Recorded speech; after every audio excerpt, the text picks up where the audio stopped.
Hello, people with too much time to watch my videos, and welcome to the second part of the series about the Soviet T-62 tank's weird comeback.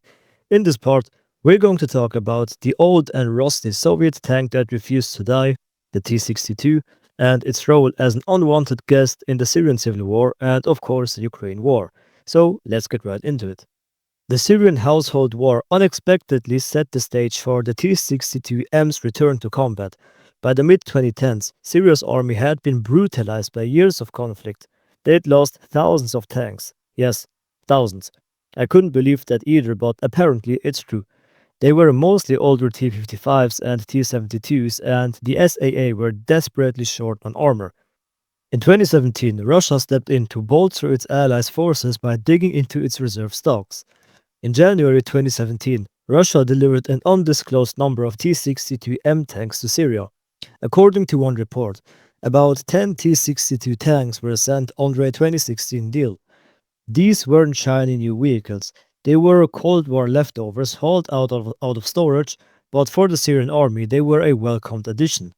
Syria formed a new unit called the 5th Corps, designed as an elite formation with Russian backing to fight ISIS. The core of this 5th Corps was equipped not with modern T-90s, aside from a handful, but with those battle-proven older vehicles like the T-62M tanks and BMP-1 infantry fighting vehicles. It was a bit of a twist. Everyone expected Russia might send newer T-72's or even more T-90s, No. but instead they sent them the T-62Ms. But to be honest, I think the Russians just didn't trust the SAA enough to hand over anything modern. But it worked, to an extent. Or well, ultimately, as we know, it didn't, but anyways. By early 2017, these T-62Ms were thrown into heavy combat against Islamic State fighters in the Syrian desert.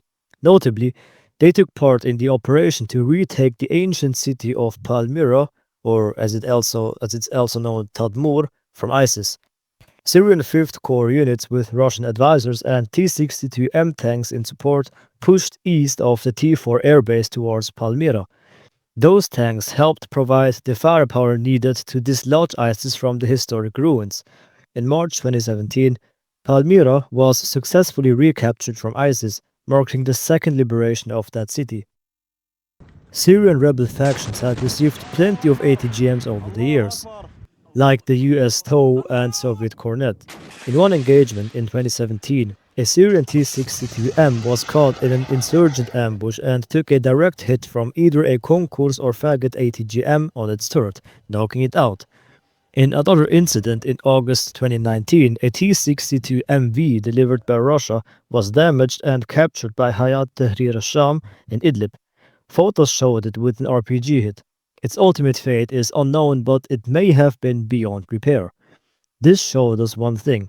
Against modern anti-tank weapons, the T-62M's armor, even with ERA, was only borderline. They could handle older RPGs perhaps, but not newer missiles reliably. Nonetheless, the influx of T-62Ms allowed Syria to replenish its armored ranks at a critical time. Commanders even preferred them over the antiquated T-55s still in service, noting that the T-62M at least had a laser rangefinder and better gun stabilization, making it, as they stated, a vast improvement over the T-55 and earlier T-62 variants. They lacked active protection like the Stora jammers found on T-98 tanks, but their relative simplicity meant crews could be trained faster and maintenance was straightforward. In the rugged, low-tech battlefield of Syria, fighting irregular militants with relatively few precision weapons, the T-62M found a niche. It was a workhorse used to hold defensive lines, support offensives, and guard checkpoints. In fact, this echoes how the Soviets themselves had used the T-62's in Afghanistan decades prior, essentially as self-propelled firing points, to support infantry and secure areas. Against insurgents or lightly equipped fighters, an old tank can still impose serious damage, as the Syrian army proved. By 2020, dozens of Russian-delivered T-62M and T-62MV tanks were active across Syria, some even getting desert camouflage and being paraded in recaptured areas. Here's another interesting strategic angle. These tank transfers to Syria were also a way for Russia to offload obsolete stock while helping an ally. As one analysis put it, Russia had stored many T-62s, expecting never to use them again, and with an ally that suffers high attrition in combat, a match was found. In other words, instead of keeping mothballed tanks rusting away, send them to a partner who can make use of them. It benefits the ally and clears space in Russia's depots. Little did Moscow know that a few years later, it would be itself pulling T-62s out of those depots for its own war, which brings us to Ukraine. When Russia launched its full-scale invasion of Ukraine in February 2022, no one expected T-62 tanks to play a role.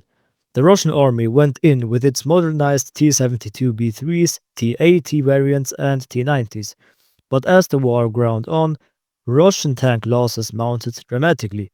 By spring 2020, dozens upon dozens of Russia's best tanks had been destroyed or captured in Ukraine.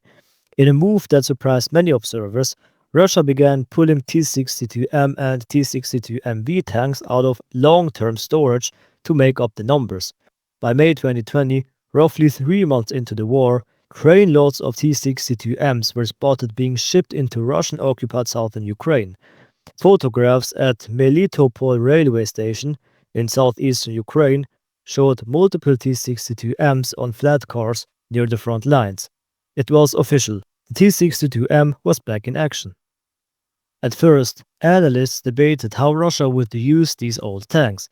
Would they hand them off to proxy forces like separatist militia in Donbass or use them for secondary duties far from the front?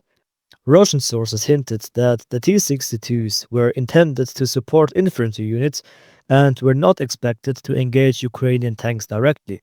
In other words, they knew these old tanks shouldn't go toe-to-toe with a modern enemy tank if it could be helped. And indeed, initial deployment was in more static roles. In the Kherson sector of southern Ukraine, Russian forces used T-62Ms as improvised artillery pieces, firing high explosive shells at Ukrainian positions from a distance. Digging them hull down into defensive emplacements or setting them up at checkpoints as mobile pillboxes was a sensible approach. There was a video from summer 2022 where Russian T-62M crew was lobbing shells from a mostly stationary position and joking with each other to reload faster.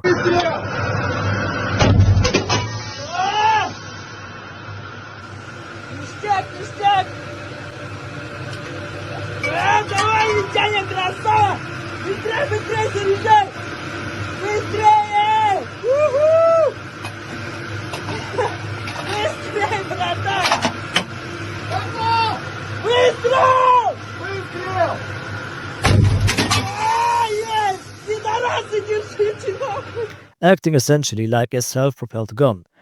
That tank wasn't maneuvering, it was being used in a way that minimized its exposure.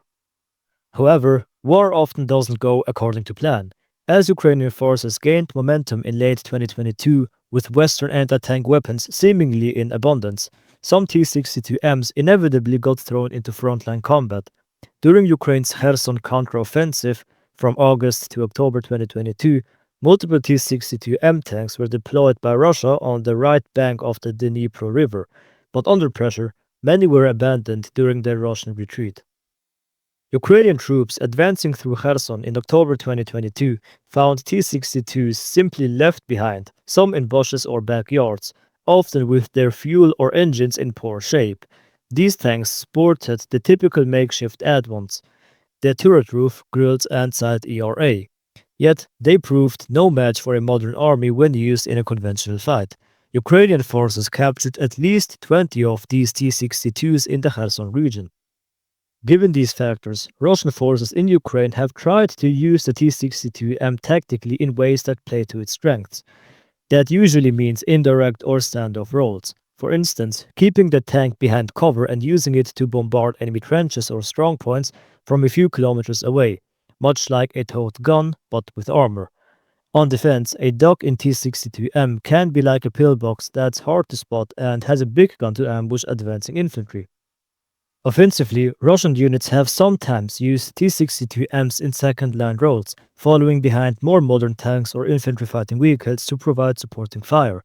There were even reports in early 2023 of Russia converting some captured T-62s into makeshift infantry fighting vehicles by swapping the turret with the BMP-2's 30mm autocannon turret, basically acknowledging the hull can be useful, but the main gun and role as a tank is less so. Ukraine did something similar. A captured T-62 was turned into a heavy armored recovery vehicle by a Ukrainian team. Unfortunately, I couldn't find the images. If you have them, feel free to share them in the comments. Anyways, that's all I got for you today. Feel free to give me some feedback on my video and stay tuned for what's to come.